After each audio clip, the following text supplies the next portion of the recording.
در جماعت دهات گلستان ناحیه وسه گلستان یکی از کلانترین دهه‌های حدود جماعت دهات به شمار رفته شهرهای دوشنبه کلاب از بین آن می‌گذرد. این قسمت دهه گلستان دو نزد ایستگاه راه آهن واقع گشته است.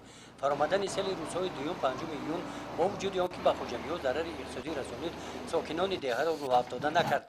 با دستگیری مقامات اجرایی حاکمیت دولتی ناحیه ضرر رسانیده سیل دوره به دوره برطرف گشته از پیشتر دیده سیمای دهه روز از روز زیباتر گشته ایستاده است.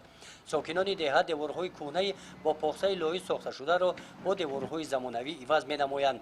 امروز کارهای برقرارسازی و از نوسازی این دهه میدان حقیقی کارزار گشته است.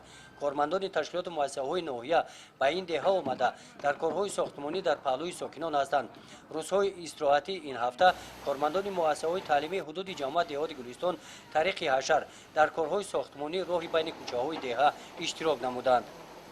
ما امروز برای آبادانی همین دهه از مؤسسه 5 نفر معلمان به اختیار خود سفر به کار آمدیم و می‌خواهیم که حصه خود را ذره هم باشه در آبادانی کشور گذاریم.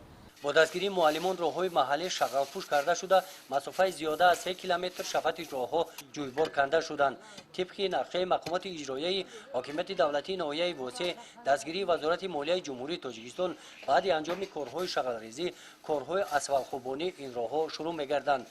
با دستگیری مقامات اجرایی حکومت دولتی ناحیه ساکنان دهه مقصد دارند که تا جشن 30 سالگی استقلالیت دولتی جمهوری تاجیکستان دهه گلستان را به یکی از دهه‌های نمونوی ناحیه تبدیل دهند.